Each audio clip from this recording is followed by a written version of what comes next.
Hello and welcome to the Morningscape podcast. I am Matt Moody, joined by DJ Mitchell. We're here to lick our wounds from the Tuesday slate and talk about Thursday's 10 gamer. Let's get into it.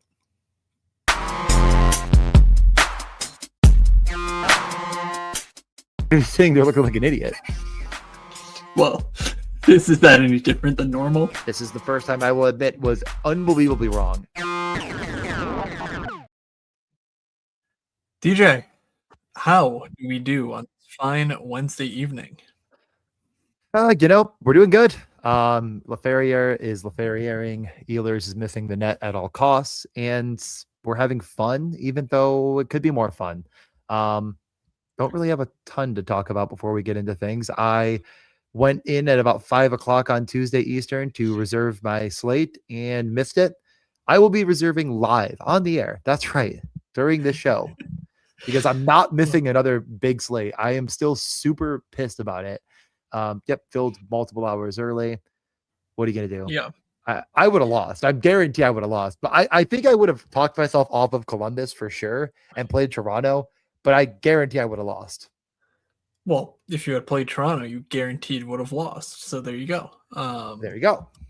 I can confirm that would be the case. I recapped the Tuesday slate over on my newsletter, moods.beehive.com. It got posted Wednesday afternoon, so please do check that out if you are so inclined. I think they're good. I think they're cool. I don't think anyone else is doing it. So if that's sort of your thing, if you want to digest the slate after it happens and not just tilt your face off for 6 hours a night, I think that's a great way to go about that.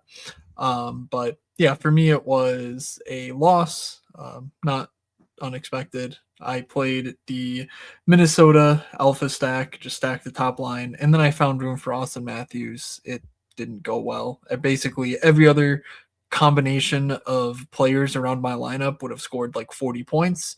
Obviously, McDavid, McKinnon both smashed. Matthews put up 15. Chernyshov got like 6. His center, Macklin Celebrini, went for the slate highest score. I think it was 43.7. Probably should have just played Macklin too. And yeah, Tarasenko stole all the points in Minnesota. So frustrating night, but what can you do? I wrote all about it and much more on my newsletter, moods.beehive.com. So we have 10 games here on Thursday. DJ, as promised, you're coming up with the goods for the people. Is that right? That's right. We have 10 games. We have a slate overview. We have 4 NHL birthdays of active players. I believe of the 4, it's possible 2 or 0 play. One that will not be playing is Alex DeBrincat, as he will be on a back-to-back on Wednesday. And Victor Hedman also on the IR. So the only birthday narratives we have are goalies, Charlie Lindgren and Jake Ottinger. Will either start, who knows? But if they do, and you want to pay for the most expensive goalies of the entire slate, well, there's only one guy in between Charlie Lindgren and Jake Ottinger if they both start. Moving to the 10-game slate, we have Minnesota at Columbus, the Jordan Leopold Bowl. I mean, we're all thinking of it. Revenge narrative, really not any that I could think of quickly. So, Matt, if you could think of any quickly, have at it. The Dean Evison revenge game. There, all right, a better one. Thank you. I will give you the option to let me expand upon that. After the Quinn Hughes trade, Dean Evison was asked about the trade, and he was like, would have been nice if they had done that while I was there. So he's extra salty about the Minnesota Wild. Having Werenski and Quinn Hughes feels like it's like eating an entire cake and then being like, I guess I'll go for a slice of apple pie. I'll eat 2 apple pies. It's like, whoa, holy shit, dude. Well, he was saying in Minnesota, he wished it. No, I know. I'm just, I know. Okay. Anyway, so, the game looks good on paper. Like, I think there's a lot to like here. I don't think it's going to get overlooked. We like Minnesota. We like Columbus. We'll talk about it. Game 2, Edmonton at Boston. Obviously, the $5 million man himself, Trent Frederick Bowl, the revenge that we're all thinking about. Should be a good one. McDavid is, I don't know what other term to use other than destroying the entire league and not taking anyone prisoner. 43.3 on Tuesday. and he goes against Boston, who's been, I don't know, good. I guess good's probably the right word. So this game doesn't profile to be prolific, but we know where it's coming from. Game 3. Actually, do you have any revenge narratives you want to mention in that Edmonton Boston game? Or keep it No, going? just I'm geeked out to go talk about it. I think Curtis Lazar played at Boston for a minute. Maybe I'm thinking of the wrong team. Sounds right. Game 3, Chicago at Montreal, easy slam dunk, Kirby Doc Bowl. I think he's on the IR. That's right. Yeah, he's on the IR. I was gonna say he's definitely out, but you know what? From the stands, he'll be up there yelling and screaming and saying, "Fuck those guys." I believe that's what he'll probably say. I mean, it's a slap fest. I don't love it, but Chicago's terrible. No Bedard, et cetera, et cetera. We'll get into any other news and notes. Game 3, a much better game. Pittsburgh, Ottawa, David Perron Bowl, very easy. Of course, we all know and love. Ottawa looks really good on paper in this matchup. This game, I just love stacking against Pittsburgh, so I'm excited for this one. I think Ottawa and Minnesota are very interesting off the jump. Before we jump into the specifics, LA and Tampa Bay both have employed and still currently employ Mr. Scory Perry himself. I thought he had scored on Wednesday night. This will be, I think, the only back-to-back. No, there's another back-to-back here later. But actually it was tipped by Joel Armia instead. This, Tampa going against a back-to-back LA Kings team at home. Hagel day-to-day. He got hurt against Florida. I don't know if we saw anything strong indicating either way, but he is truly day-to-day, so keep an eye on it. And as I mentioned, Hedman's out, so Tampa continues to find the injury woes. Toronto versus Washington, always going to be a Rasmus Sandin Bowl to me. Washington, again, birthday boy, Charlie Lindgren could be a net. The most expensive goalie on the slate is one of the 2 goalies in Washington. I don't know why that surprised me going against Toronto. Like, they've been very formidable. I mean, the game doesn't look fantastic, but Austin Matthews has kind of become Austin Matthews again. I don't want to, say it's all the way, but it's been close. He's up to 9K now, so there's that. Final 4 games, Philly and Buffalo, every single person screaming from the rafters, he better say Nick Delorier Bowl. And I'm going to say Nick Delorier Bowl. It's a Nick Delorier Bowl. There are no other names that come to your mind. Just Nick Delorier, that's right. Are you fucking with Rasmus Ristolainen. Fine, are you happy? Daniel Briere? The backstabber himself? We could go Daniel Briere. I honestly, my brain was thinking about Ristolainen, and I thought that was going to be the one that you were like, are you kidding me? You're not going to go Risto Bowl? Risto returned to the lineup against Montreal last game, and I thought that was like the clear, obvious slam dunk. But Daniel Briere Bowl as well, and he's the general manager, so he'll be heeing and hawing if they don't pull it out in what I can only surmise is the worst game I've seen on paper in a long time. Philadelphia is going to slow this to a snail's pace. Not all that interested, but we continue onward to a Pavel Buchnevich Bowl, the New York Rangers and the St. Louis Blues. The Blues, the other team on a back-to-back, they've been brutal. Don't hang up. Don't end the stream. It's so the Rangers will be. Is it possible for 2 teams to be booed off the ice at the same time? I hope so. This game, like, I really do. Like, when I first was looking at the slate, I was like, "Ooh, are the Rangers sneaky?" ?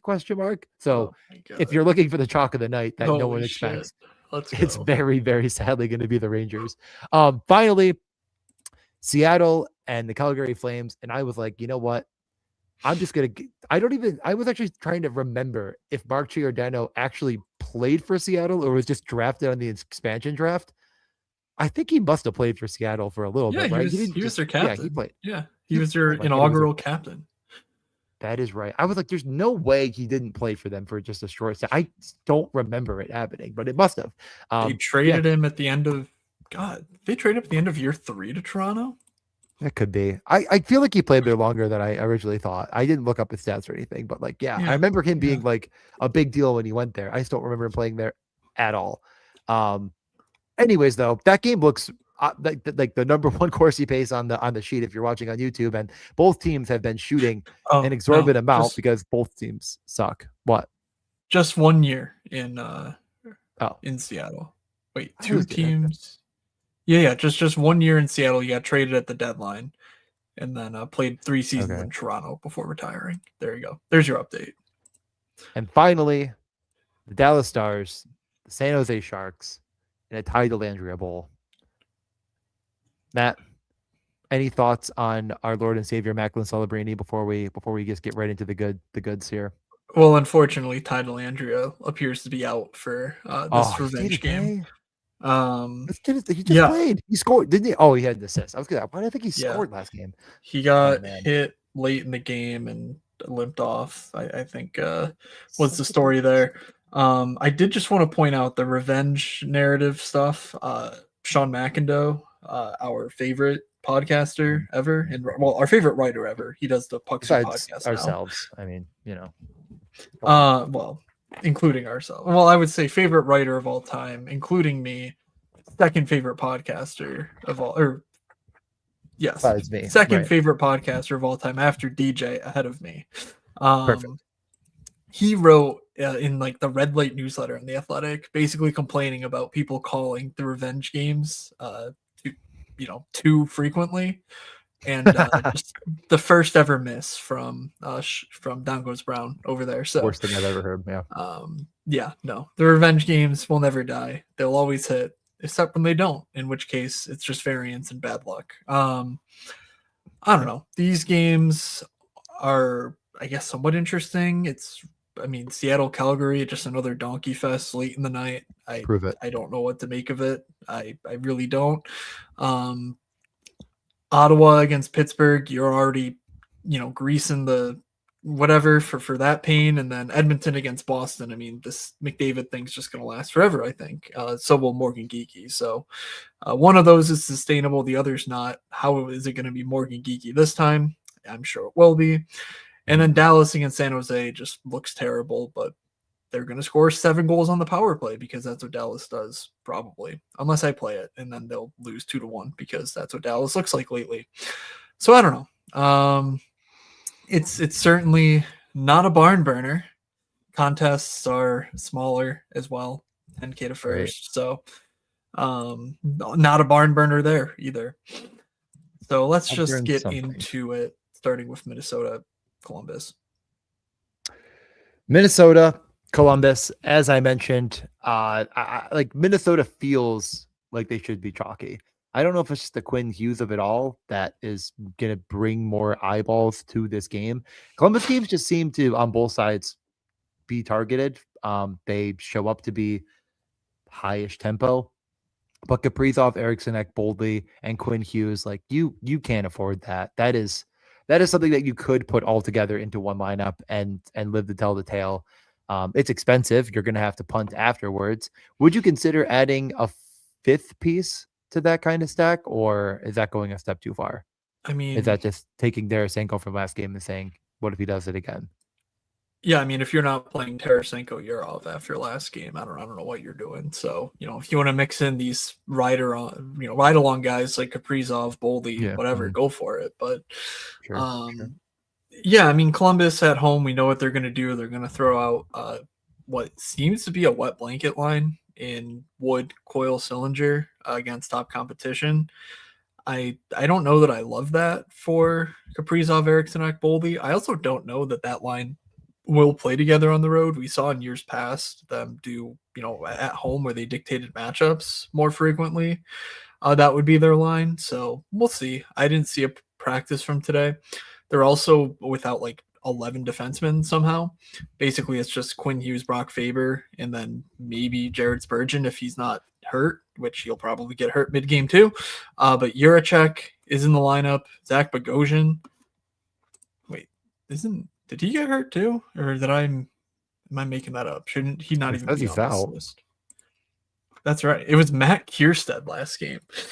Jesus Blast Christ. from the past, man. And he had an assist and 3 shots. Man, the Aaron Ekblad clone of college days past, I think, was Matt Kierstead in Florida. Anyway, Damon Hunt got hurt immediately last game, so I have them calling up Carson Lambos. I feel like I just made that up, but I also am pretty sure I saw it on Twitter. I don't even know if Lambos is still in the organization. So, I don't know what they're doing defensively. They basically have 3 defensemen that they will play. Brock Faber is $5,000 on DraftKings. Like, I don't know. It's really tough to not just play Kaprizov Boldy, but I'm honestly kind of worried about this game just overall. Like you're saying, ownership should come in. Um, it'll be less on Columbus one and whatnot, but like I don't see it being particularly low, and I don't love my chances here. So I think I'm lower on this game than the field just for full transparency. They're bottom six, not just defensemen. Marcus Foligno, Ryan Hartman, Nick Aube-Kubel, Nico Sturm, Ben Jones, Tyler Pitlick. Like this team has taken an absolute beating thanks to the trades and injuries of the current moment. So yeah, I truly don't want any part of this, in all honesty. I think that's somewhat fair. I mean, let's just get over to the Columbus side. Like we said, so the one thing I wanted to note on Columbus side is that we have, a top six in Minnesota that's decent. I'm expecting Wood, Coyle, Sillinger to get one of those lines, and Veronka, Fantilli, Marchenko to get the other. Boone Jenner, Sean Monahan, Igor Chinikov are 11.4K. Sean Monahan wasn't on either power play unit last game. I couldn't figure out why that was the case, but it was. Chinikov was on the top power play, and like he took a penalty right before their first power play, and like he was still out there. So this seems intentional. I don't know if it's good news or bad news, honestly, because like, is that going to make them better? Because Sean Monahan, we know what he does. What is Chinikov going to do? It seems like something different than Monahan. I don't know. But right away, does that line stand out to you given the depth matchups, or are you more interested in the top line and Werenski type stuff? I mean, kind of like I like the narrative you're sort of building here of like a game stack, honestly, more so than anything else, where it's like if the top line in Minnesota is just absolutely eviscerating the Coyle line, they probably go to the Fantilli matchup before the Monahan Jenner. I mean, maybe I'm wrong there, but like maybe I guess it's something. I'm not that interested though. No, I'm really not that interested. Like I'm interested in the top line, the Fantilli, Marchenko, Voronkov line, maybe more so than you are. Going back to the well feels fine, honestly. Like it kind of got there, like Werenski got there, and Fantilli ends up, sneaking over the finish line in overtime. But like, I don't think it's going to be that popular. It's going to play a ton. Minnesota's pretty battered and bruised defensively. They should be able to control matchups, as we're saying, and get out against not that top line. And the rest of the lines don't scare me that much. Like Minnesota's a really good team, but largely goalie driven until they got Quinn Hughes, and now it feels like it should be more sustainable. But I'm willing to bet on this game being fun and actually maybe it coming through Columbus. So I am more interested in this top line and Werenski, I think, than you are, at least. Yeah, the top line's going to check in at 17.1 thousand. I don't know. Whatever. It seems. I just don't think the ownership will be super low here, and so that worries me greatly.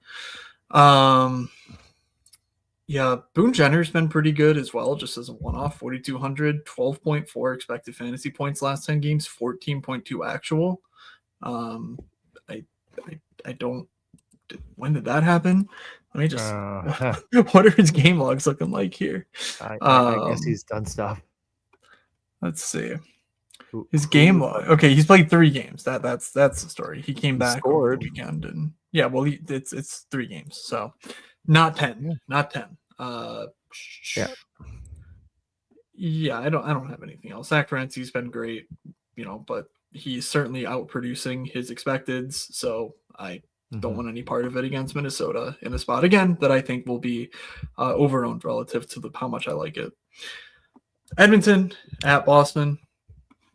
McDavid train keeps rolling, 9,500 for him. This slate does have no McKinnon, and it does have Matthews in a very tough spot. So if you want to spend up, this is probably your 20-25% McDavid type spot versus the 13 I think he checked in last slate.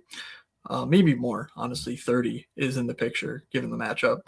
But RNH, McDavid, Hyman, 20.7 on DraftKings. Podkolzin, Draisaitl, Savoy, 15K on the nose. And I mean, bottom 6, whatever. Who cares? Any interest in Edmonton here? It's not going to come as a surprise that there's, of course, interest. McDavid, like I said, has been absolutely otherworldly. Last game, 3 of his 4 points did come on the top power play, though, and like that does feel, to some level sustainable for this team. Like we know what this power play can do when it's rolling on all cylinders, and it's fully healthy while the rest of the team isn't entirely. I don't think I like it enough to pay the price here. Like I feel like you're clicking McDavid and Draisaitl at this point. I don't know. I just am not a believer at 5-on-5 and Hyman. I'm more so a believer that Nugent Hopkins is valuable, but 6,600 Bouchard is too much. Like I'm probably out is my point, and it's a really really good stack. It's just way too expensive, and I think there's just a lot better ways to build a winner than through Edmonton on the road here.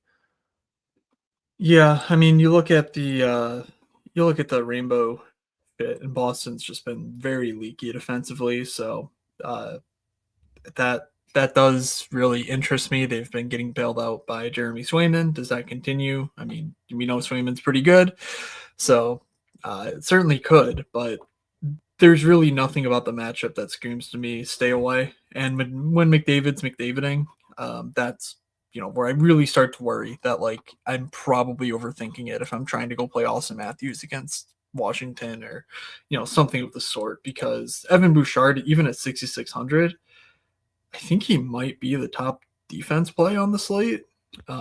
We have Miro later on against San Jose. We have Dahlin always and Werenski always, but those matchups I don't think are great. Maybe Chikrin, but otherwise, I mean, Bouchard, yeah, he's 6,600, but I think he does have upside that separates him. That was one of my regrets and takeaways from sort of reviewing the field and stuff during the Tuesday slate. So, you can check out my write up there for some more thoughts, but uh, I do think Evan Bouchard is interesting, even at 6,600.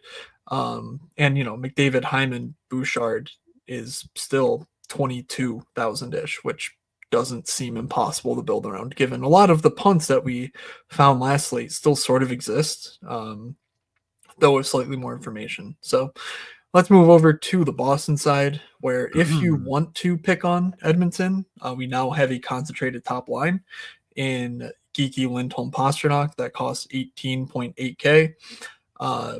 The expected for David Pasternak since returning are excellent.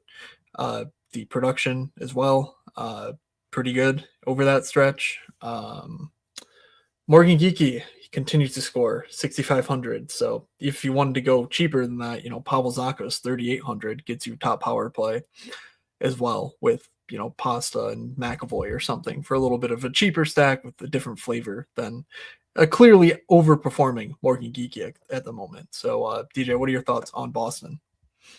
I don't have many. I mean, I think it's such fancy play syndrome to get away from Pasternak, and I'm not paying this price for Morgan Geeky. I know he continues to get away with it, like we say, but he's come up to a price that, I mean, his floor is 0 every single night. Like he's a 1-2 shot on goal, 1 goal guy that I'm just not paying 6,500 for. And I feel like if you're playing Pasternak and you're saying he's going to have 3 points, you're playing Geeky, and I just won't. So I think I'm out in this game.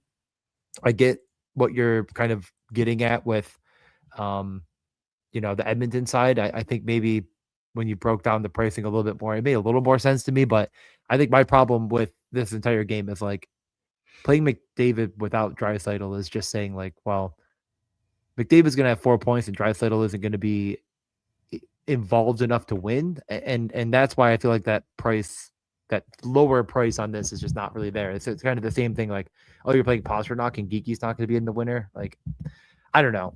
Either way, that's the way you're going. This is not the way I'm going. Okay. I mean, it is what it is. I get it. Draisaitl 8,500. 19K for two guys does start to get tricky. But Yeah. Hyman has been pretty much ever since I slandered him. Hyman's been very productive. So I don't mind. You're gonna that buy him approach. now that he's good instead of when he wasn't doing well, like nearly as good as he. Well, yeah, historically has coming been. off of off-season wrist injuries, I Yeah. actually do think that there's a reason to wait until you see that Nah, he can shoot the puck at an NHL level. I disagree. I think you should just buy immediate. No, I'm okay. All right, let's get over to Chicago. Nick Chicago. Lardis game. Chicago heads into Montreal. Yes, the Nick Lardis check-in. Last game he played 13 minutes on the top power play. So still 2,500 though, alongside Moore and Green, who we do not expect to steal shot attempts from him. No. Bertuzzi, Nazar, Burakovsky fully correlated, 13.8K. Artem Levshinov missed last game for, I think it was disciplinary reasons. So I expect him to draw back in and to be on the top power play again. It was Matt Grzelcyk last game.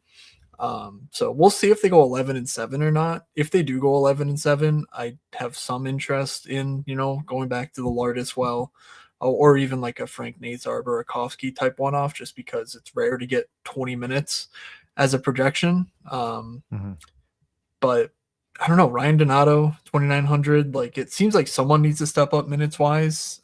Donato hasn't been the guy, but No. Nazar certainly could be.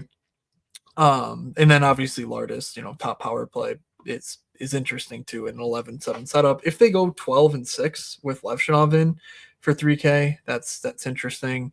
But yeah, it's not a great matchup. No Bedard makes it terrible, but like it's fine. And the way that Montreal's goalies have played, I don't know that there's a clear reason not to, given just how low these prices are. Yeah, I mean it's a very unexciting team, but like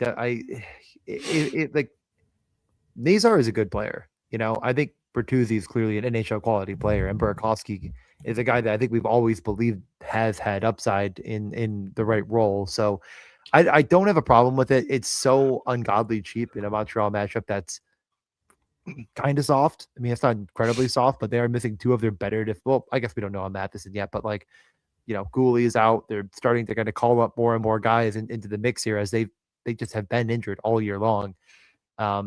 Is it as crazy of a matchup as you think? No. And I mean, I like the Nick Lardis play. I still think it's okay to fine.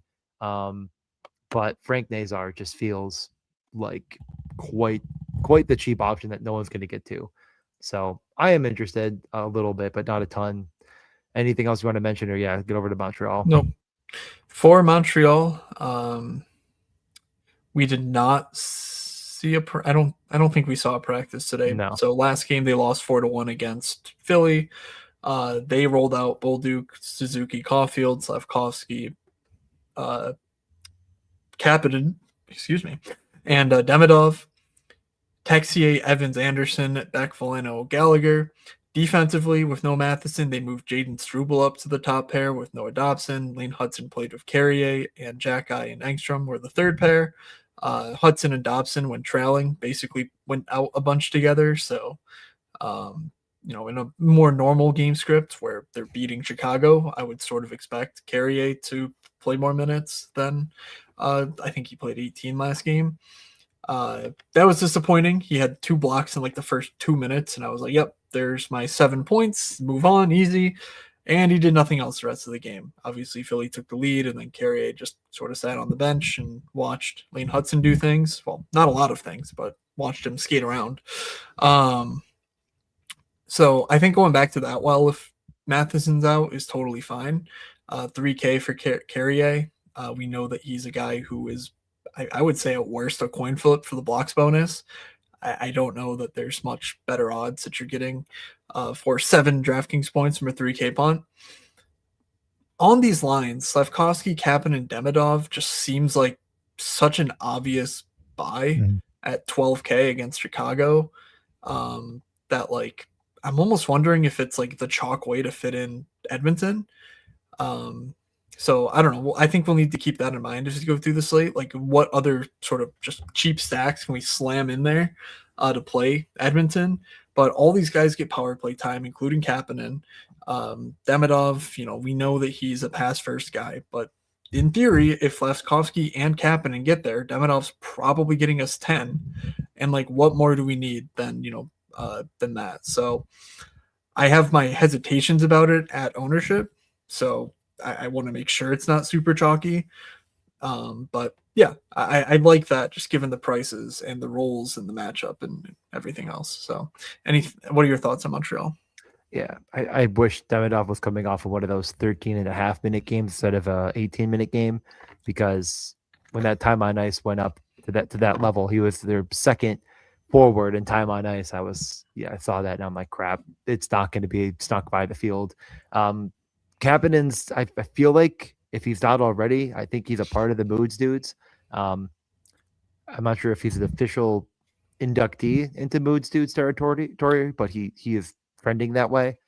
I would agree. I would agree with that.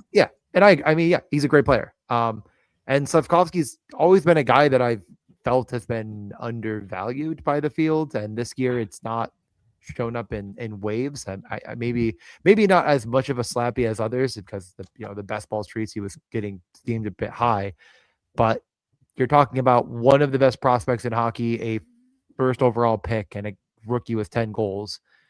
It feels like that is Slappy Central to me. And the top line could get overlooked. And I have no problem just playing Suzuki, Caulfield, and maybe Lane Hudson. Like, I don't think that's that insane either to click the Lane Hudson button. Like, 5,400 is tough, but it's pretty fucking good. Yeah, I mean, what about Noah Dobson for 300 less? And the blocks bonus just jammed in there. Well, like, if we know no Matheson, like, I would assume Dobson gets more defensive-oriented minutes. I cannot profess to tell you at this moment who kills penalties regularly for Montreal, but Dobson did kill them last game. Lane Hudson did as well, so there you go. I mean, that's certainly a Mike Matheson after effects, where Lane Hudson is out there killing penalties. So Jacob Fowler got a point in the NCAA, and my stuff picked up on it. That's funny. Great job, Jacob Fowler. Anyway, what I was going to note is that at 12K, you look at the expected fantasy points per game, 24 when you sum them up. And my basic rule of thumb is I look for about a 2x for viability. Slightly less on the actuals, 23. But it's super cheap. But I think there is enough production there to warrant it.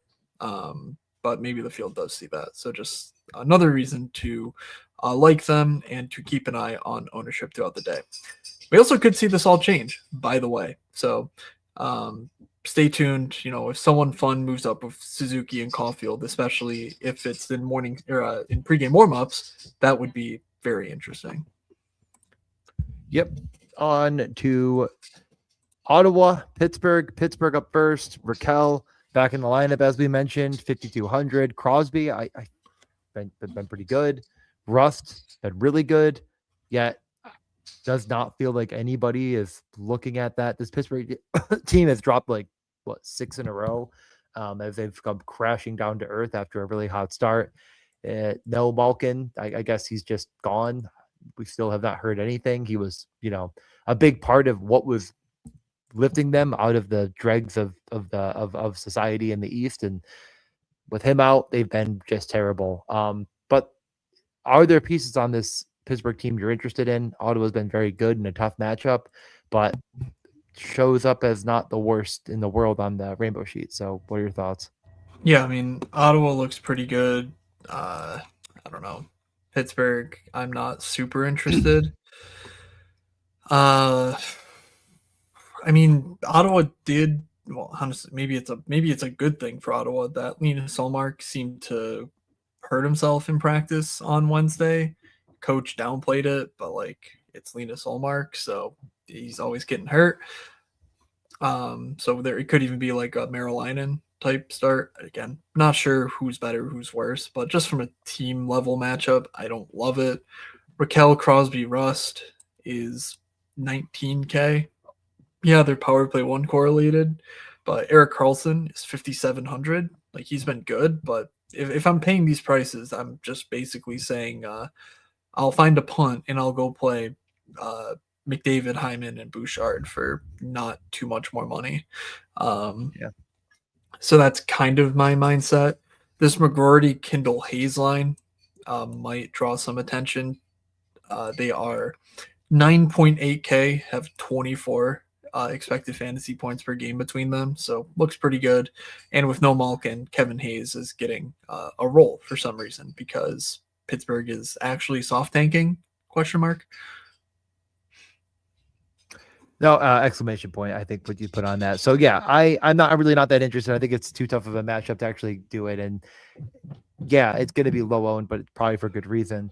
Ottawa, on the other hand, I think actually does feel like the sneaky play that no one's going to get to. There's just too many good options on this slate. Like one of them is going to get left behind. The chalk donkeys are not going to go all the way. Pittsburgh's been really pushing pace. Like they have been shooting a lot, which is why some of these numbers, like you'll see a lot of blue on their sheet.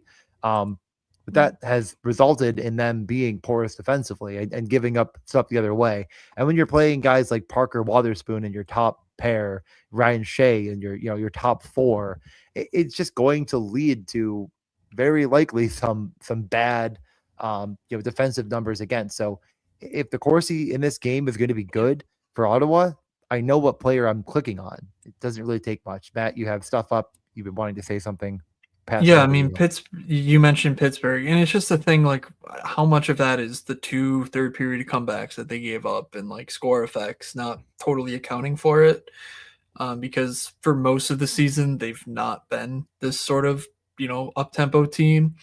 And last game, it went down, even though they played like a, I think it was 10 goals or 11 goal game against Edmonton. Like it wasn't quite as frenetic as the other games. So I worry a little bit about like overreading like these shorter term trends with Pittsburgh. They kind of just feel like a boring team to me still, in all honesty. Well, I like Ottawa, so let's talk about Ottawa. Well, let's talk about boring hockey teams.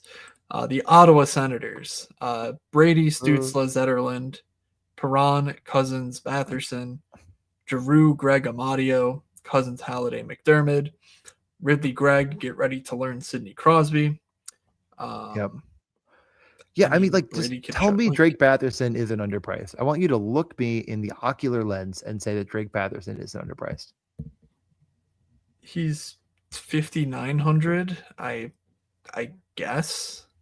Thank you. Like it doesn't excite me though. Like what he should be 6,300. Okay, great. You want to hear? Should he be 7K? Like what price should he be? Thing. Can you believe Brady Tkachuk is underperforming his expected? That is very surprising. Yes, but tell me what price should Drake Batherson be on DJ? I don't know. DJ Kings. Like I'm just a little bit miffed at 6,900. Every player is 6,900 on DJ Kings, and you know that. Now, he's not 6'7". I don't do that. I'm not a part of the youths. I'm a man now, and I still talk about 69. Anyways, play Tkachuk, Stützle, Batherson. Move on. Don't worry about it. It's fine. Play Jake Sanderson if you'd like. He's too expensive, but it's fine. No one's gonna click Ottawa. I'd like you to tell me I'm wrong. I think people are clicking Ottawa at home against Pittsburgh. In the books have it 6.5. Is that? I don't know. Is that accurate? Is that I assume so. actually what the books are doing? Like, yeah, it just doesn't. I don't like it. I don't like it this much. Yeah, it is. It is a 6.5 plus 105 on the over. Yeah, books are smart. Okay, well then DJ is much smarter than me. Add to that list everyone in the fucking DFS lobby. Yes, everyone is smarter than me. Name a game with a higher total other than Edmonton, Boston. You can't. I can't, but that doesn't mean I have to like the game. Like I'm sorry. You're smarter. I will just say I like Ottawa tomorrow, and I like Ottawa, and I like Columbus. I like good teams they're probably good in the standings. Don't look it up.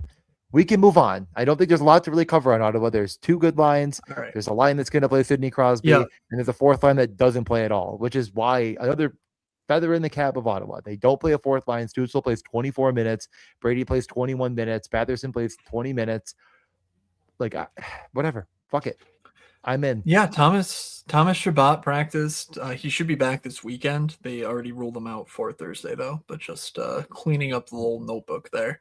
Great. Getting over to LA at Tampa. LA just wrapped up a 3-2 loss in Florida. They went Kempe, Kopitar, LaFerriere, Fiala, Byfield, Fogel, Moore, Turcotte, Kuzmenko, Armia, Hellenius, and Perry. D pairs remain the same as we would expect them. I noted that they lost 3-2. We're trailing pretty much for the second half of the game, I think. And Brant Clark played 18 minutes. So, yep, great work. Drew Doughty played 25 minutes. I'm sure there's no distinct correlation there with their inability to tie the game. But all that said, Kempe and LaFerriere are playing together. 10K for those two. I played them on Tuesday, and I'm gonna get punished by Kempe doing nothing. But LaFerriere had a great game. Looks like LaFerriere's listed as a center on DraftKings once again, so that means you don't really need to play Kopitar, which is nice because we know what Kopitar is, and it's not a fantasy stalwart. So I kind of like that mini stack. I like considering Kevin Fiala on in the mix as well. So. Any LA thoughts? I'm not playing them. I mean, it's a back-to-back against Tampa, and Okay. I don't have to. No one can make me. It's going to be boring. It's going to be a boring game, and I'm somewhat looking at the Tampa side of things, but yeah, I mean, like, okay, yeah, sure. This game can be. Is it listed? Just tell me this is a 5.5. Like a game, like I get it. The rainbow sheet doesn't like the game either. So like what I look at teams with Nikita Kucherov and Adrian Kempe and like, I mean, we'll get to it, but like, what are these defenses? Like, Drew Doughty's playing 28 minutes and like just okay. Phoenix Copley's going to be in net for LA with Kemper on the shirt. Kemper probably on the shelf. Kind of a revenge narrative. Kind of. Yeah, technically, yes. This season. That is very true. Yeah, he was just like given to Tampa for no reason, and then they were like, "Hey, can we have him back?" And I don't know how we got back there. Actually, they might have just stolen. Let him have it. You can have it. And then Tampa doesn't have Brandon Hagel, like the literal Selke candidate himself. I don't think he's going to play, given Gage Gonçalves played on the power play in practice today. We didn't get 5-on-5 lines, but I'm expecting Kucherov, Point, Gensel. That was the power play with Bjorkstrand, Radish. We have Ryan McDonough back in the lineup. Just like, okay, welcome back, Ryan McDonough. Like, I don't think he's moving the needle defensively. Wrong, sure, yeah. I mean, maybe he's probably better than Steven Santini, but like, Vasilevsky's also probably back for Tampa. So I think Tampa's in a really good spot, even if you don't like LA. I mean, I like Tampa. That is true. I like Tampa. I like the top line in Tampa. I think there's something wrong with putting all of your eggs in the Tampa one basket is an option on this slate that I would give a nice little stamp of approval to. But like the rest of this game is bad. I don't think you need to stack the other side. LA just is not as good as the money they're printed on. I don't know, whatever. I'm just not playing LA. So okay, fine. LaFerriere is 3,700 at a center position. That is notoriously hard to fill, and he rocks. So I'm not moving away from that being a great play. In any format, playing with a guy in Kopitar who we know creates fantasy monsters. Even if he's not as good at that anymore, Kempe's still worthwhile, and he's going to play a bunch of minutes. So on the Tampa side, though, Bjorkstrand continues to Bjork it up with no Hagel. Maybe Cirelli decides to give the puck to Bjorkstrand instead of Hagel, and maybe he can get even more fantasy points. Gonçalves, we know he's a 0 and should only help, he should only help funnel offense toward whoever his line mates are. The bottom 6 does not matter. Dominic James, Nick Paul, they're the only power play guys down here. But Kucherov is 8,800 for reasons I do not understand. They're going to price Matthews at 9K and Kucherov at 8,800. Like, okay, I guess. Thank you. So yeah, if Hagel's back, I'm a little bit less interested because I'm less certain where the offense comes from. But if Hagel's out, like this matchup is not fantastic, but I think it's a good one. There's a piece I like on the other side, if not multiple pieces on the other side I like. And Kucherov, Point, Gensel are 21K for basically 40 expected fantasy points per game and slightly underperforming that over their last 10. So I like them to bounce back. I like them to sort of not be as nearly owned as Edmonton. So we'll see. We will see. And of course, Darren Radish just continues to go ape shit because, yeah, that's the Darren Radish experience, 5,300. Nothing but good things to say about Tampa 1. We can keep it moving, though, and we'll get over to the Toronto Washington game. We've already, I guess you've tipped your cap, I think, to no, what's the opposite of that? What is because if you tipped your cap, that'd be a good thing. So you've already untipped your cap to Austin Matthews as a play at 9K. It's a tough-ish matchup, maybe, I guess, sort of, in a way. On the road in Washington, Logan Thompson's been the best goalie in the world. I guess until last game when he gave up 5, but we'll ignore that one for now. Yeah, I No mean, interest it was an even game that they just Minnesota has the rabbit's foot right now. So are you interested in playing Toronto 1? No, I'm not paying 21K for a team against Washington, who I think is the best defensive team in the league. Okay, fair enough. I agree. I am also not playing you Toronto 1. That was the point I was getting to. Okay. There's the rainbow sheet's going to tell you that Washington's not been that great. I just don't care. I watch these guys play and it's like they're well organized all the time.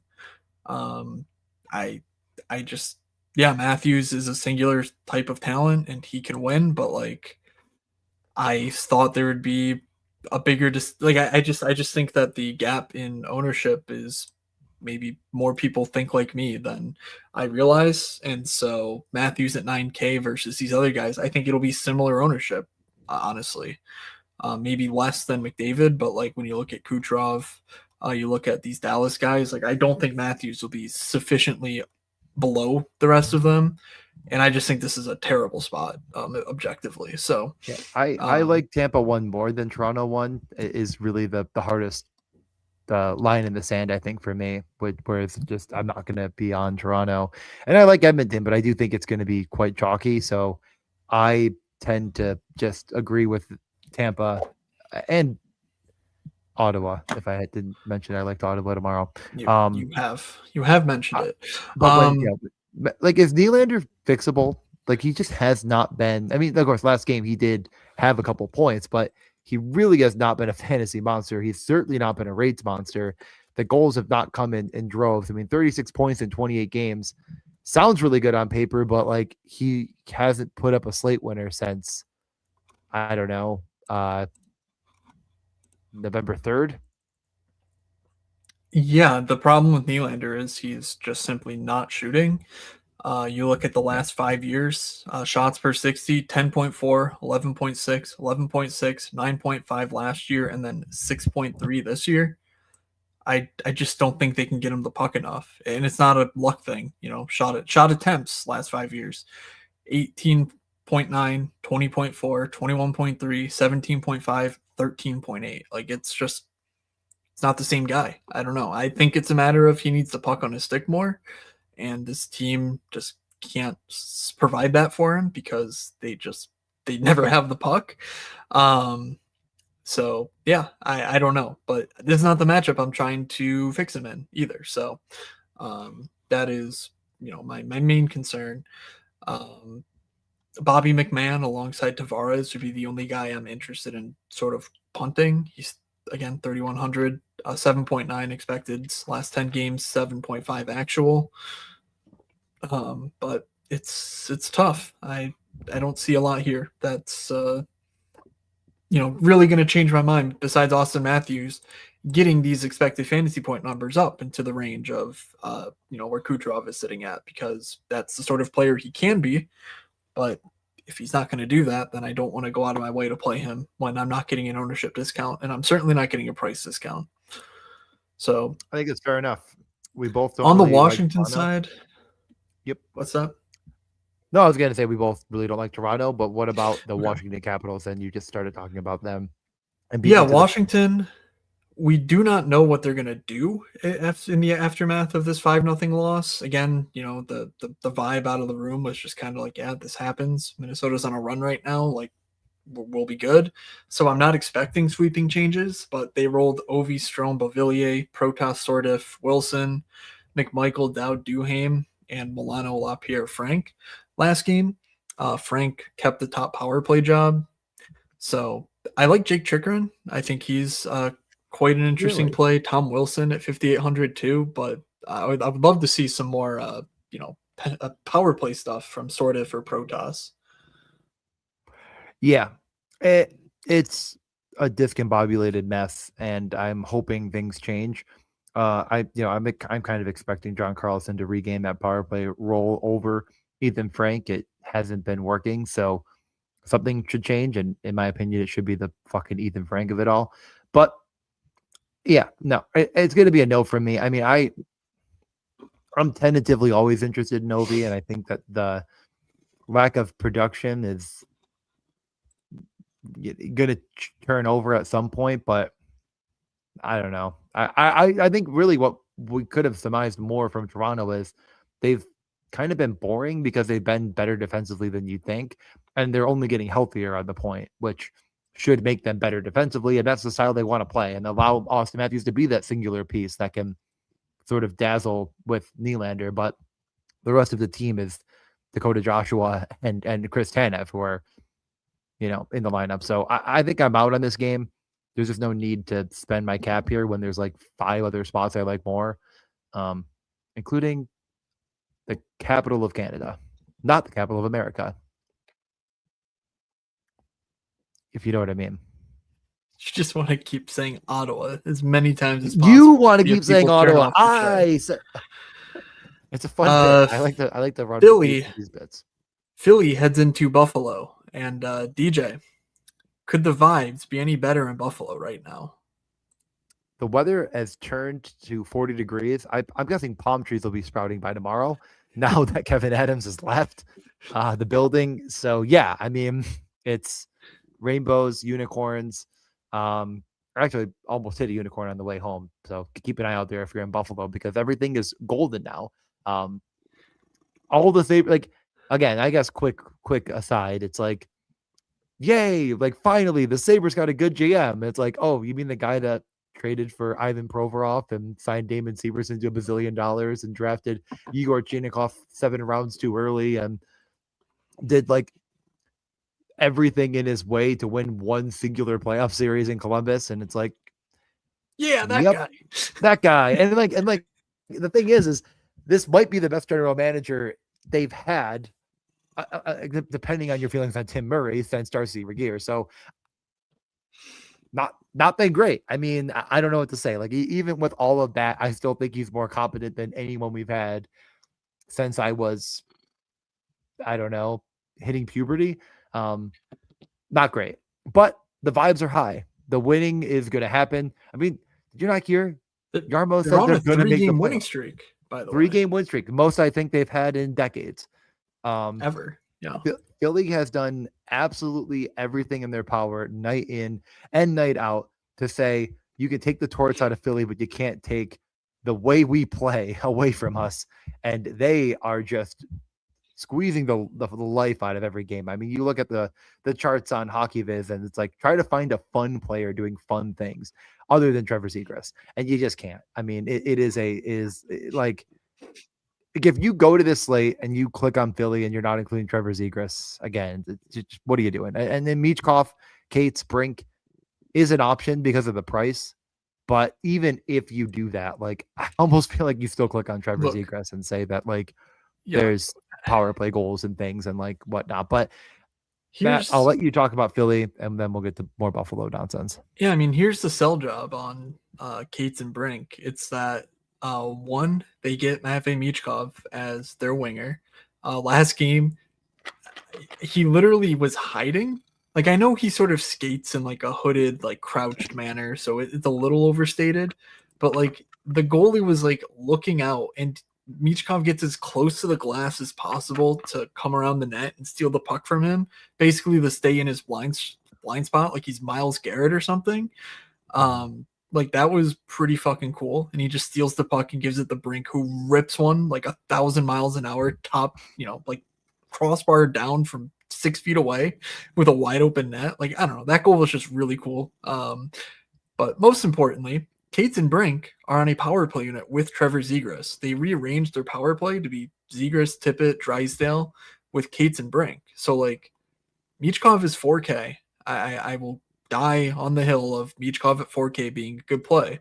But like Cates and Brink could not be set up any better for fantasy production than playing on a power play with Trevor Zegras and at 5-on-5 with Matvey Michkov. We know that these guys are going to play hockey. Like, they're not going to play 14 minutes if this team wins. I suspect if they're losing, they will still get their regular run.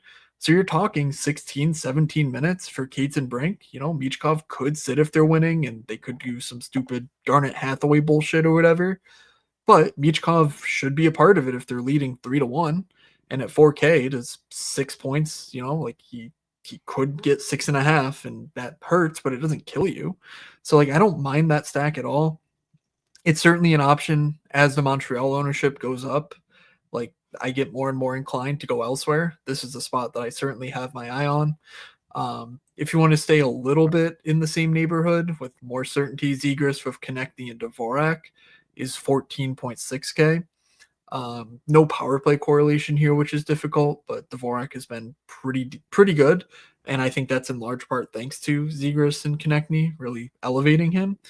But yeah, and then defensively, they're also getting help because Cam York's back, York Sandheim, Andre Drysdale. Andre's been quite good. Risto's back. I mean, don't look now, but over the past year and a half, Risto's been just a competent NHL defenseman. And they've had guys like Noah Juleson and Ty Murchison, who I'd never heard of, come in. And like, this is just a quality NHL blue line now. So I think Philly does have some support. It's all cheap too, which is really nice because you don't need the 25, 30 point games to make these guys worthwhile.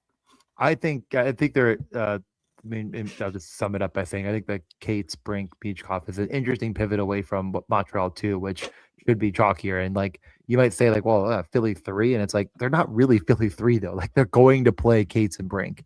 That's going to happen. Now, you mentioned Risto coming back. On the Buffalo side, we're expecting Michael Kesselring to also return. So you're really getting the full bore of Buffalo's blue line, like Dahlin, Samuelson, who's been good. I mean, like, a lot of people dunked on that guy, but he's been really, really, really good all season long. So Dahlin, Samuelson, Byram, Power, Kesselring now, and Timmins, like, you get the full blue line there. I mean, you got a game that doesn't profile well with, I'd argue, 12 competent NHL defensemen. It does make me a little bit nervous about the upside in this game. The upside feels more on the Buffalo side, of course. I don't think that's going to come as a great shock. Like, it also is price considered in the mix here, but like Dahlin at 300, right? That feels a little bit too cheap. It's not insane, but like, it's basically Bouchard's price, and he's just objectively better. I get that if you play McDavid, Bouchard becomes better, but if you play Tage Thompson, who has come down in price a bit, Dahlin's become a lot better.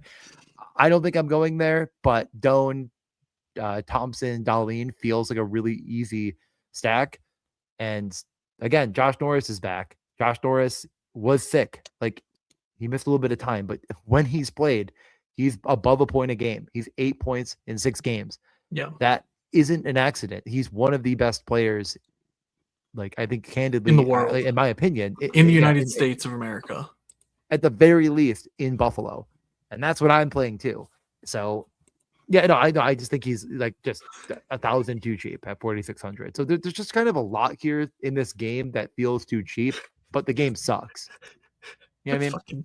Yeah, the chat just keeping me alive, keeping me going here. Did you not see that Mr. Hunt here said Kolesar and Saad anytime goal if you want to make money? Oh, buddy, I already made my money. Laferriere, Svechnikov, and Jarvis all got points. We're lit. I'm gonna need a swift 3 shots or more from Nikolai Ehlers, and checking now doesn't Got look it. great. Well, in any case, and my team's also pretty decent too. With yeah, I'm in fourth in the 3-3-3, so that's fun. We don't hate that. On the Buffalo side, we talked about cheap players. Josh Doan has been unreal, 4,300. Norris, you talked about him enough. Alex Tuck has been really good, and he's 4,800. Like the prices just keep coming down on these guys. Tage 7,500. Darlene's been unreal, and he's 6,300. And Do it you is need to it stack is a them? 6.5. Like the Rainbow Sheet hates this game, but Vegas is looking at this like, hey, there's going to be goals here. And honestly, I think Yeah. that's because of the defenses. Like the defense cores are just really good, and that's where hockey's played. It's not like not every team can just go, oh, okay, McDavid, take the puck and go. Like, now these are going to be teams moving the puck out of their zones, up and down the ice. Like, and we haven't even gotten to my favorite part, which is just, hey, look for Zach Benson in the Sabres lineup and play the guys with him because he gives them fantasy points. Jack Quinn at 3,300, averaging 9.3 expected fantasy points per game, only getting 6.4. Yeah, it's on the second power play unit. Like, it's on the third line. Who gives a shit? Like, I think this game's actually pretty decent. We know the fourth line's not going to play anything. So I think you follow the threads, you play the cheap guys here, and you've got the makings for a solid DFS squad. I think, no matter which line you pick. So keep an eye on Peyton Krebs. He was sick. That flu that hit, I think, Tuck and Norris is going around. So if he's out, it should be Tyson Kozak, which hurts Doan and Tage. Krebs is fine. He's not great, but he's better than Kozak because he's got some offensive chops in the NHL. But yeah, I just wanted to say I think this game's pretty decent. The prices make a lot of sense. You're not paying, you're not paying 9K for guys in difficult matchups. You're paying 4,500 for guys in difficult matchups, which is totally fine. And again, we've got the defenses that are just really solid and shouldn't just lead to one of these teams getting caved, for the entire night. And before Buffalo loses 7-1, and I win the money, but I'm still sad because I thought it was different this time. I thought Yarmo was going to be the savior. Let's move on to Okay. really the game of the night: the Rangers and St. Louis Blues. Yeah, it's going to be impossible to know what to do. They called up both Gabe Perreault and Brendan Othman for the Rangers. I'm guessing one, if not two of these guys enters the top 6. We just don't know where. So I'm going to guess it's something like Panarin, Zibanejad, Perreault, and Miller, Trocheck, Cooley. And then, what's his name? Othman plays in the bottom 6. But that could be different. We could see Cooley in the top 6. I just wanted to note that Will Cooley was on the top power play last game, not Lafreniere. That was unexpected on their back-to-back. So it's a pretty gross game. So I really think I would only go with the Panarin line with Zibanejad and whoever their winger is. If it's Lafreniere, though, I just have no interest. Lafreniere just sucks. I don't know. I don't know how much we need to pretend that he's going to figure it out. I just don't think he will. Yeah, I agree. I all of my interest is on the Rangers. I mean, we're going to talk about St. Louis, of course, because we talk about every team, but Panarin, Zibanejad, and whoever that third man in, I'm hoping it's Gabe Perreault personally, but Brandon Othman is a bit of a morning skate pod guy. Like the rates seemingly could be there for him, and they just refuse to play him. But I guess the risk there is they've always been afraid to play him. So even if he's on the top line, they might only see 12 minutes. Bridge? No, it's not Bridgeport. Hartford. Yeah, Hartford. Hartford. Let's just check in on them. Gabe Perreault has 17 points, 10 goals in 20 games, 34 shots on goal. Othman has 10 points, 4 goals in 19 games, but 35 shots on goal. So pretty much similar shot rates, not anything extreme for either guy, less than 2 shots a game. So maybe not a huge difference, but Perreault has been quote unquote hotter. He's the better prospect too. So actually, Wheeler, okay, sorry, Pronman must have him named Gabriel Perreault and not Gabe, because he's 64th on Wheeler's prospects list, and there's no way that he's not on Pronman. So let me Give it just a look. Gabe, wait, what? Okay, whatever. He's on both lists. I don't know why he's not showing up here. So let's talk about St. Louis. Sadly, we must. St. Louis is playing right now. They called up Otto Stenberg. Otto Stenberg is a prospect. Doesn't seem to be a ratey prospect as much as he seems like he is a, I don't know, a guy that could be a player in the league, maybe not type of guy, a bit of a pass first on a team in St. Louis that has nobody that seemingly can shoot. It's a tough scene. Honestly, there just isn't a lot of upside here. I'm sorry. Does Yep. 6 shots from Pia Suter not interest you, DJ? It makes me quizzical as to what's actually going on. Jonathan Berggren is you know what? That is a guy that I've always really liked when he gets a role. And that's another guy that's been shooting tonight for St. Louis when no one else is because they don't have anybody that knows how to shoot the puck. They're up 1-0. They're gonna win this stupid game. Did you play Hoffer? No, I played Vujmelka, so it's fine. Oh boy. Yeah, I guess he also won 4-1. But the point being here is I'm not playing St. Louis on a back-to-back. Okay. There's just better punts in Philly that we've already mentioned. Okay. Everyone was waiting with bated breath to figure out how we were going to do it this time, but no, there's absolutely no reason.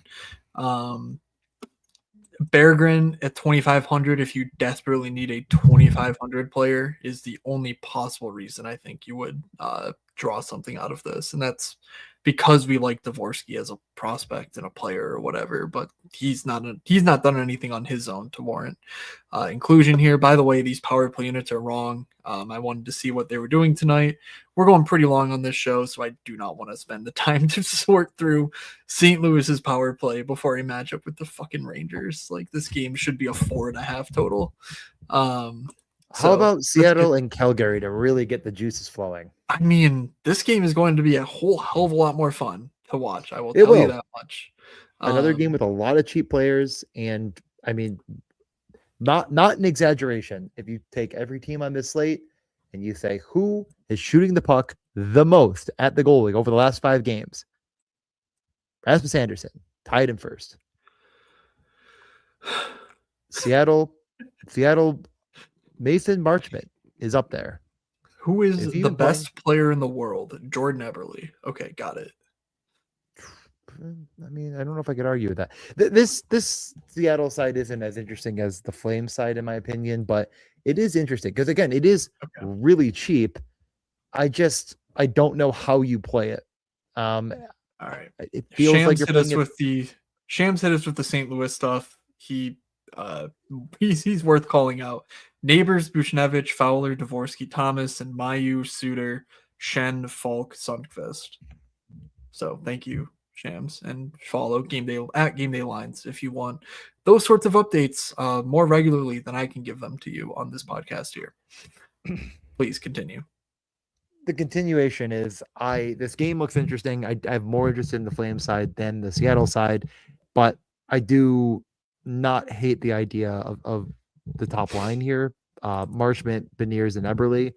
I could convince myself to take a good hard look at Tolvanen because we know what, in an elevated role, what his shot can do. It's just no Montour. You're probably playing Vince Dunn with it. I don't know. Like all around, I think there's an amalgamation. Is that the right word?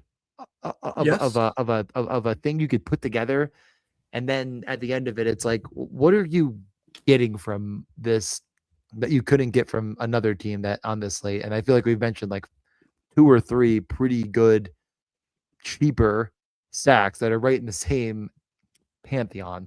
So it's just a part of that pantheon. Montreal 2, Philly 2, pieces of Buffalo. Yeah, and Seattle, throw them in. I mean, I don't know. I like this as well. I do suspect that Beniers, Eberle, Marchment with Dunn gets like attention. I wonder if Stevenson and Tolvanen don't.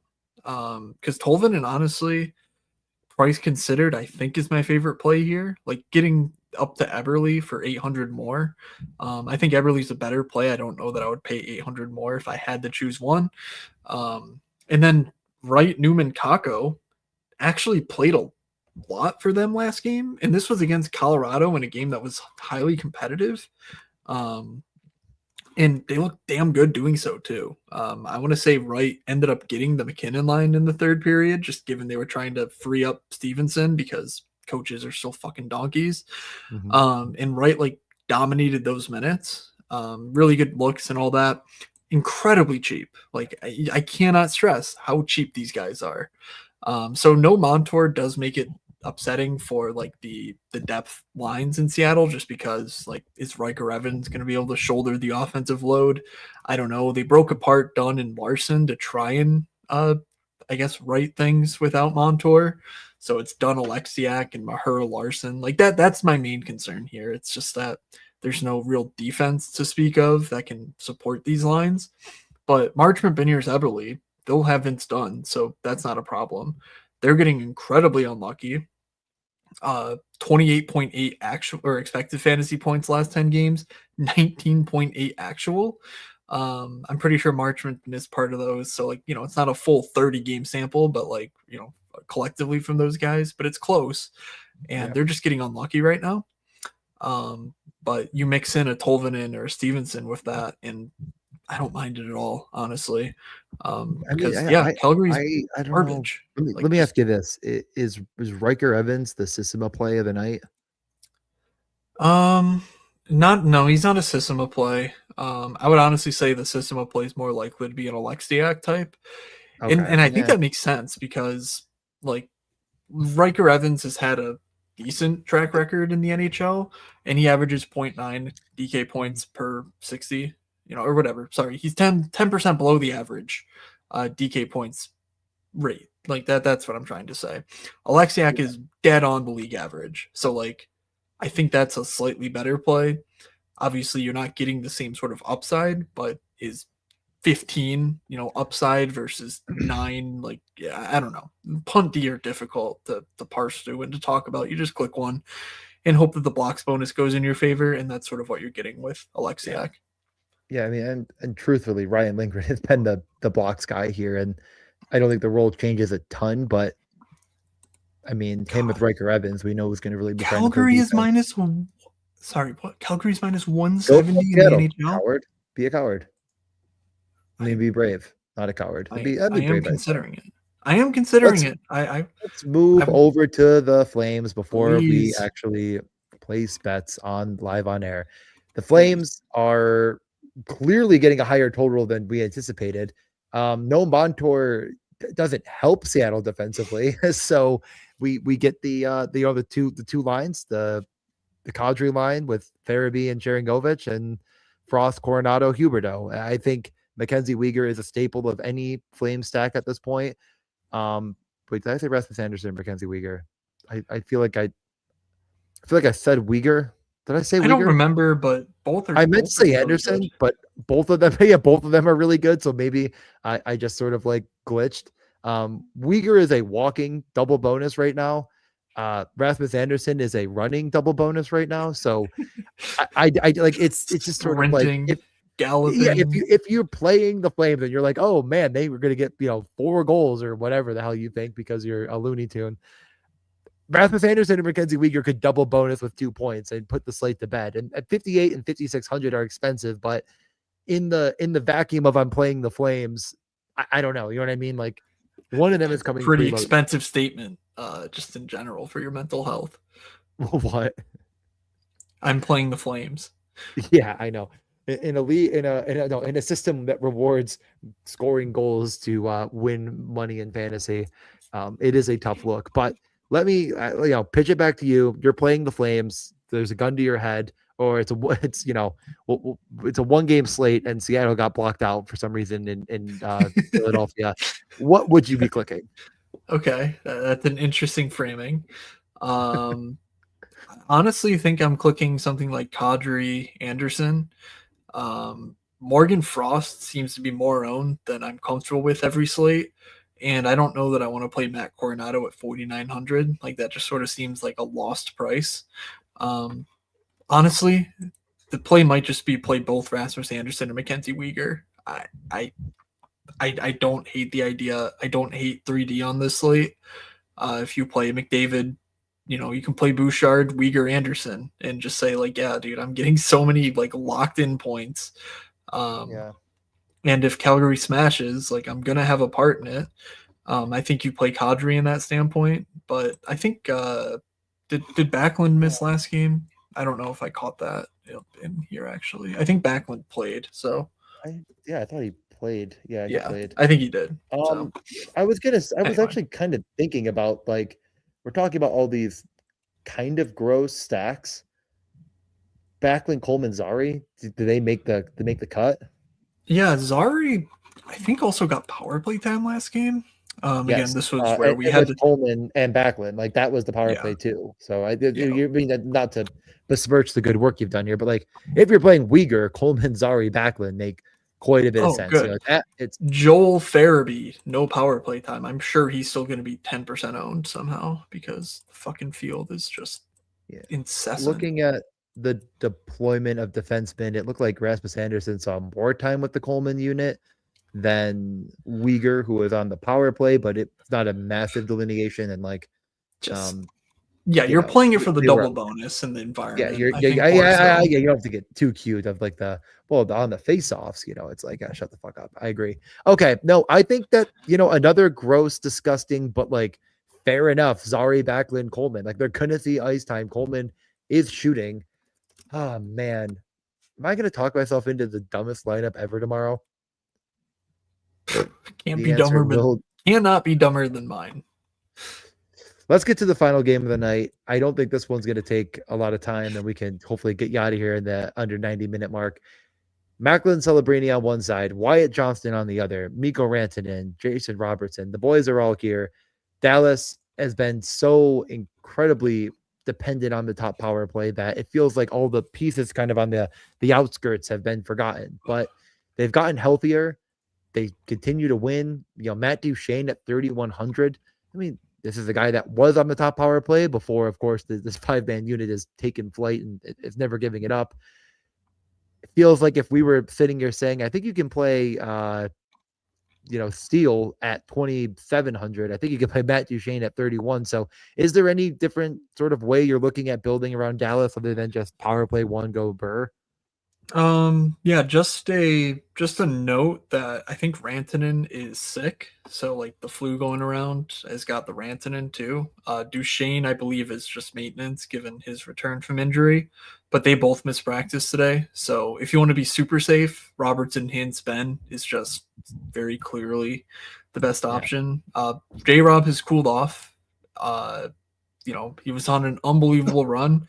So him cooling off is certainly not ideal, but this is not a difficult matchup to get it going again. And we know that J Rob doesn't need a ton of opportunities to make it big anyway, just like the rest of his teammates here.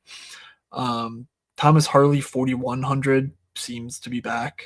I, watched him. He looked pretty fun, at least in highlights. Didn't sit down and watch a full 3-hour game, but he's out there jumping around, doing things, jumping up in the play. So Yeah. I do like that. Sort of mixed with Robertson Hints. And yeah, Jamie Benn's been bad, but when you're playing with these guys, I don't know. It's hard for me to say, oh, you can't play Jamie Benn. Yeah, I think the additional feather in the cap for Harley is he has kind of been a bit forced into playing a more defensive role with how many. That's where the injuries are, like Nick Lundqvist and others. It's just like those are not the good players that are gonna play big defensive minutes. Like Harley has been integral there. He's even killing penalties, and he's been double block, back to back blocks bonuses to go along with the upside, like we mentioned, his goal scoring acumen. So yeah, I really like the Harley play as a one off. Even like I don't even think Yeah. you could do like San Jose is shooting and they are like it's not like they're completely useless in every capacity. So we can move over there if you're ready. Yeah, just remember that Harley started off the year really, really hot, and then I'm pretty sure he got hurt, and that's why his play really dipped. So if you're looking at season-long stuff, like do try to give Harley a little boost there because I firmly believe that that was a injury-related thing versus like some sort of dip in his just overall involvement for fantasy point stuff. But I prefer Harley over Miro, given the price discrepancy. But yeah, Wyatt and Miko are certainly in play as well if Rantanen plays. For San Jose, welcome to the NHL, Igor Chernyshov. He looked pretty good against Calgary. It's against Calgary, so it's not against Dallas, but 2,700 power play 2. Colin Graff is a dude. He just makes plays. Macklin Celebrini is, I mean, it's really hard to not make Sidney Crosby comps, but like he's looking like Sidney Crosby out here. I don't think he'll be like as singularly finishing ability as like a true like fantasy like Sidney Crosby is 101 for good reason, but like he wasn't going to get there on his own the way that a Bedard or Ovechkin or whatever I think will. So Chernyshov 2,700, Graf 3K. This Dallas team is not controlling play at the moment, so I don't mind those punts either. The full line costs 13.8K. There are dumber things you could do than this. They're going to be able to dictate matchups, and I'm guessing that Wenberg's going to see a lot of Miro Heiskanen. So, second line, I'm not chasing it. 12.6K. They were super chalky lastly. I assume that's just a matchup thing, and we'll be back to normal. John Klingberg matchup revenge. DJ, are you looking at John Klingberg's game logs at the moment? I don't want to. Okay, well, do do not. Them because I know what they look like. In his last 5 games, DJ, how many shots on goal does John Klingberg have? This is going to be my guess. I'm going to guess that he has less shots on goal than you're making it sound like, but they're all in the net. So he's going to have like 4 goals on 6 shots. Close. You're so close. But you're still underselling John Klingberg. He has 5 goals on 6 shots in his last 5 games. I knew it was going to be something stupid. I mean, this team scores every shot they take. It feels like, and that, well, I don't even know. You know what? I'm not going to get into it. I don't understand the San Jose Sharks. I will say though that there's some one-offs here, like you're mentioning, but yeah, the top line back with Celebrini just feels like it's a little bit stinky, and I hate that because I don't want to play it. Yes, it is very silly, but at some point, Celebrini's magic carpet ride is just you just got to jump on at some point. And when he has super cheap line mates who I like, that feels like a better time than when it's the guys everyone likes. So yeah, honestly, this is a good point by Shams here. If you could bet under 800 save percentage in a game, I think this is I picked the wrong one. It was actually Tom that said this. My bad. But if you could bet under 800 save percentage in a game, I would.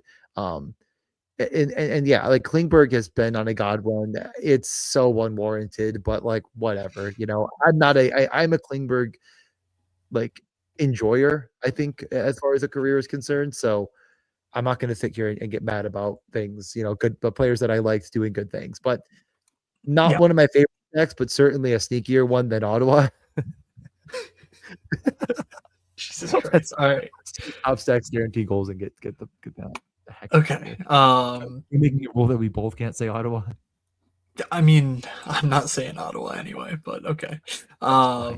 I'm dying to see what the actual projections look like for tomorrow. I really just need to figure it out. I need to figure out how to do the projections. I really thought like ownership. Like if you asked me like gun to head, rank the top, I'll say 5 teams by ownership in order. I would say teams are kind of difficult to say, but like let's say at least 2-man stacks. I'd say Edmonton would be 1.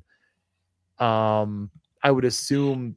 I would have really thought Minnesota would be in the top 5 for sure. Just the way they're playing right now, I think there's enough slappiness out there to get them over the finish line in the top 5. Maybe not 2, but up there. I would really think that Tampa is going to end up in the mix with that whole top line together. And then I think it's probably Ottawa. I think I probably would have eventually capitulated to them being in 4 or 5, and then I mean, you may still be right. But Never, I don't know. never stop chasing your dreams, DJ. But yeah, but it feels like someone's getting left out of this. But it's Andrew's birthday. Dude, damn it! Come on. Hold on. Clearly, Mr. Mike Hawk was not here from the beginning, and I went over this. I still have. I'm sharing your screen.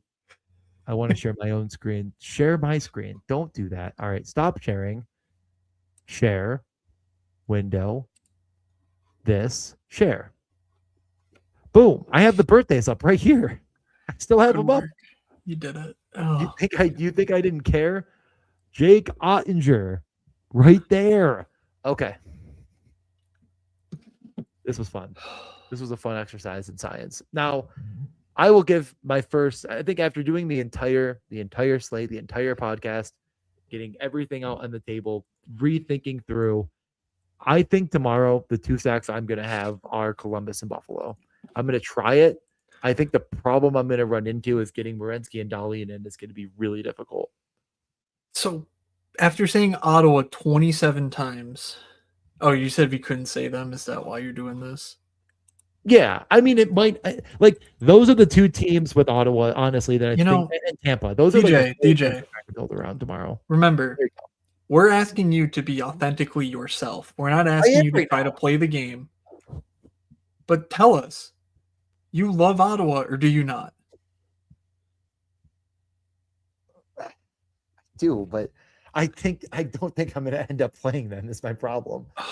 I'm trying to be authentically myself, and like this is a fun bit, but the more I get into it, it's going to be close. It's going to be those 4 teams. I think my problem actually, like there was a moment very, very soon after we talked about Ottawa where I realized that Kucherov is 1,000 more than Brady Tkachuk, and I'm really going to go and spend about, I'm going to play Stützle and Brady when I can basically play Kucherov in point.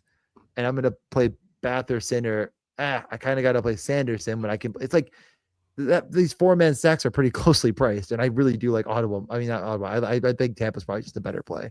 It's the way I was sort of circling around it. Okay, fine. That's my main core that I'm going to be building around. So I am going to be soft and say, I'll just say Columbus 1 for now. All right. I am going to. I'm just going to take Edmonton. I cannot imagine McDavid, Bouchard, Hyman being in a better spot than this, where McDavid is just torching the NHL right now. 16.5 expected fantasy points last 10 games, 21.6 actual per game. That's not including bonuses, by the way, which as these numbers get higher, there are more DK bonuses you can unlock through the points, through the hat tricks, through the shots. So like that all is just insane stuff. Hyman, getting along for the ride. Bouchard also along for the ride. Let's just keep riding. There are so many fucking cheap stacks here that we've talked about, that we fawned over, that like I just cannot imagine I'm gonna find myself playing a 2v2 game. Like I think I'll be able to find something that I like that's very low owned, that I do not need to worry about McDavid at 25%, really sort of boxing me in value wise. On that sort of note, the fact that Calgary is minus 170 as Tom Olsen here has means if I can play Vince Dunn, Matty Beniers, Jordan Eberle, Mason Marchment for cheap, I can probably leave off Beniers and be fine. I could do even a Eberle, Tolvin, and Dunn. So let's just do that. Let's just take those guys and then punt the final center spot, maybe an Oliver Kapanen or something of the sort. And I think that lineup would actually work. Maybe you don't even need the punt. I don't know. I'm not clicking it in right now. But taking advantage of this Calgary team, after they just gave up a goddamn bazillion goals to Macklin Celebrini. Like, yeah, Seattle doesn't have that, but without Brandon Montour, what they do have is a pretty concentrated, at least one spot in Vince Dunn. And I really like Vince Dunn. He is a long-time friend of the show. So let's take advantage of his first game as the true alpha back here, and mix in some of his friends in Eberle and Tolvanen on the power play. Guarantee goals? Yeah. So okay.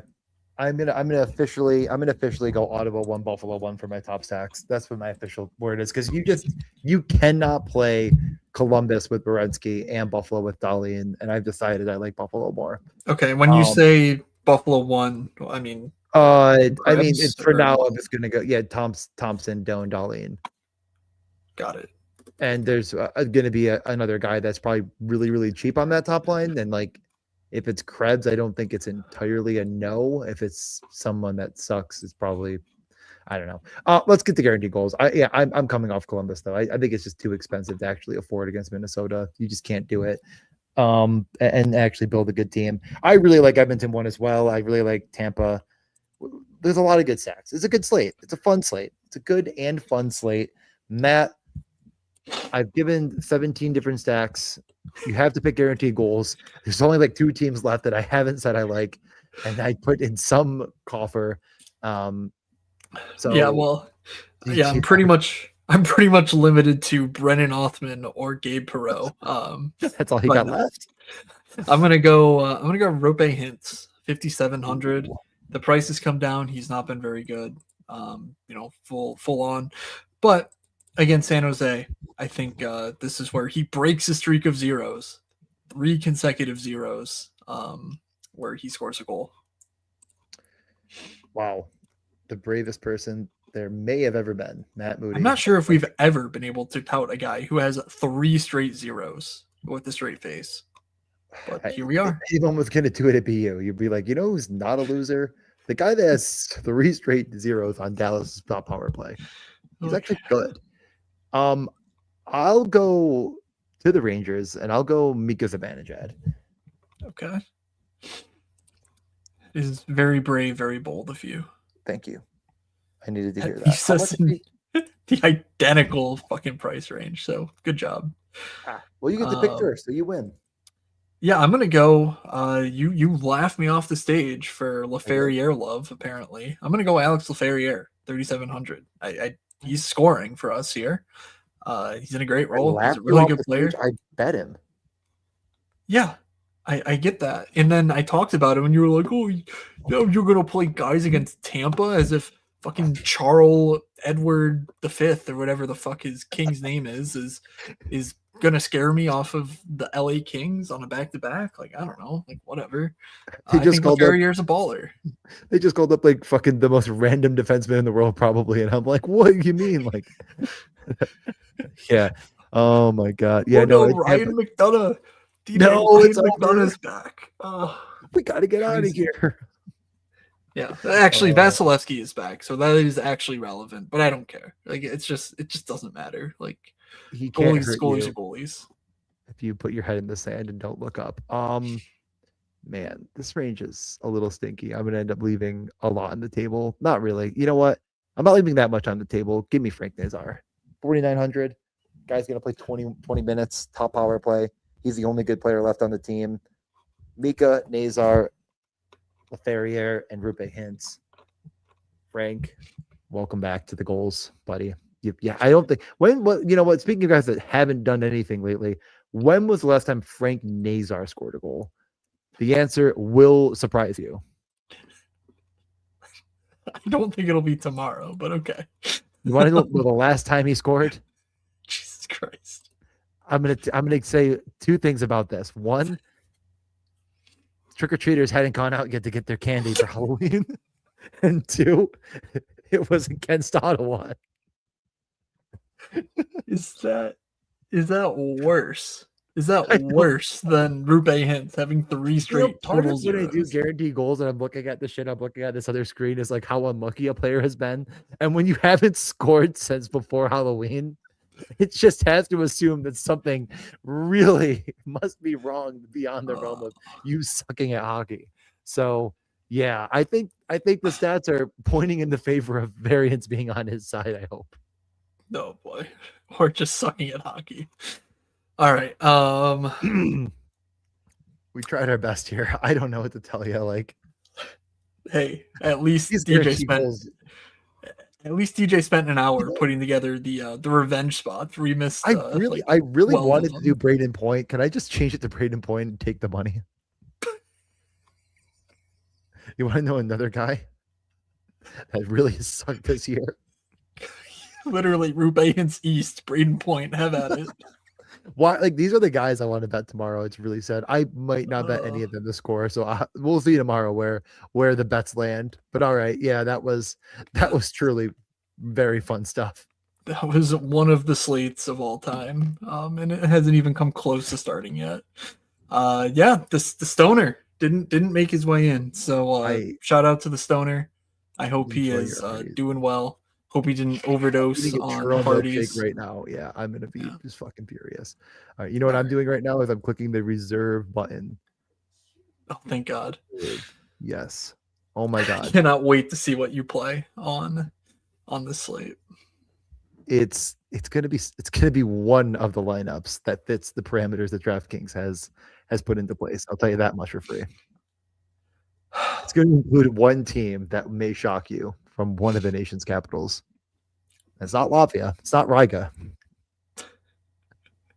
Okay, well, the Mexico City Marauders are their expansion team. It's going to go crazy tomorrow.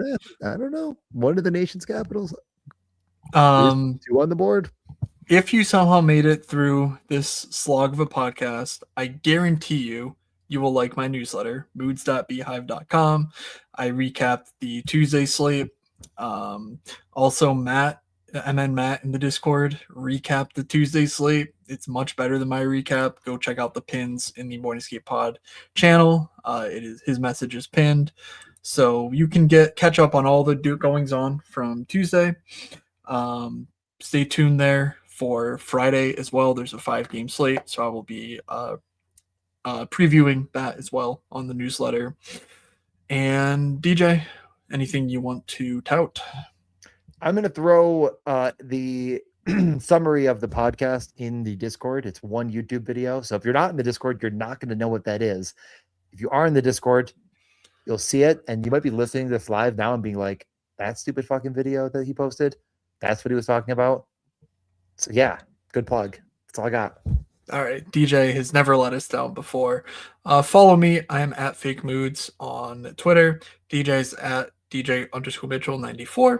And the podcast is at Morningscape Pod. If you're listening to this on YouTube, please check out our podcast feed. And if you're on the podcast feed, check out DJ's YouTube channel. All the links are in the descriptions of these shows. Thank you all for listening.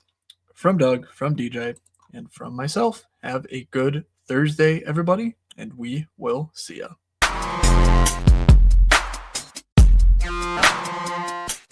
You're sitting there looking like an idiot.